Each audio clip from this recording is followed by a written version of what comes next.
Le processus d'achèvement du projet d'amélioration de la résilience des systèmes agricoles au Tchad PARSAT, enclenché depuis quelque temps, se poursuit.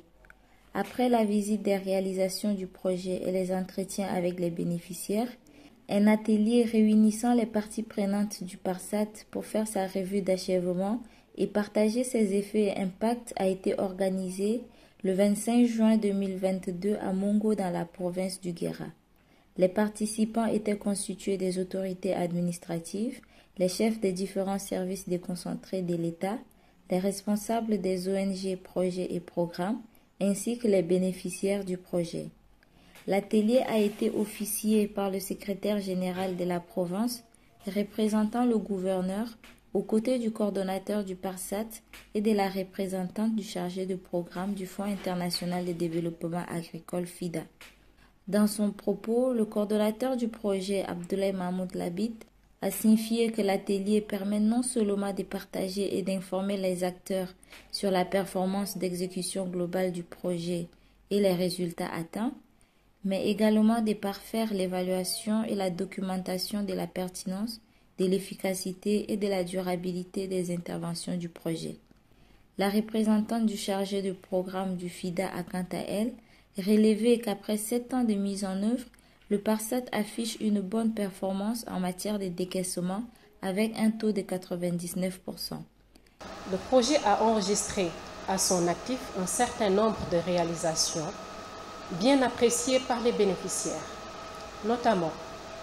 17 491 hectares de superficies agricoles aménagées au profit de 27 000 ménages, 50 magasins de stockage, 262 km de pistes rurales améliorées, 776 champs écoles paysans au CEP qui ont permis de former et d'appuyer 18 292 producteurs sur les systèmes de production résilients. Indubitablement, il a été relevé un certain nombre de contraintes lors de la mise en œuvre, au nombre desquelles nous pouvons retenir l'étendue de la zone d'intervention, mais également l'éloignement de certains sites aux routes bitumées, limitant ainsi l'accès au marché pour les producteurs qui sont situés dans les zones d'intervention les plus enclavées. Le secrétaire général de la province du Guéra a quant à lui remercié le FIDA qui appuie le Tchad dans ses efforts de réduire la pauvreté en milieu rural et a réaffirmé la volonté du gouvernement tchadien à sortir la population de la pauvreté. Il est de notoriété publique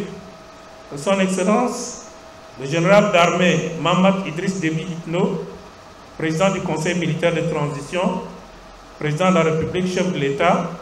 accorde une attention particulière aux questions liées à la sécurité alimentaire,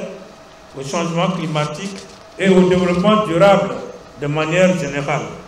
De ce fait, il attend beaucoup de résultats des projets et programmes financés et exécutés dans le pays. Distingués invités, mesdames, messieurs, je ne pourrais terminer mon propos sans m'acquitter de l'agréable devoir de remercier au nom du gouvernement de la République du Tchad le FIDA qui appuie notre pays dans ses efforts de réduire la pauvreté en milieu rural. Je souhaite que cet appui perdure, car c'est ensemble que nous arriverons à éradiquer la pauvreté chez les populations rurales. C'était dans une ambiance conviviale que l'atelier s'est déroulé avec des riches interventions et débats. Les bénéficiaires n'ont pas raté l'occasion d'exprimer une fois de plus leur reconnaissance au projet et aux différents partenaires pour les appuis reçus.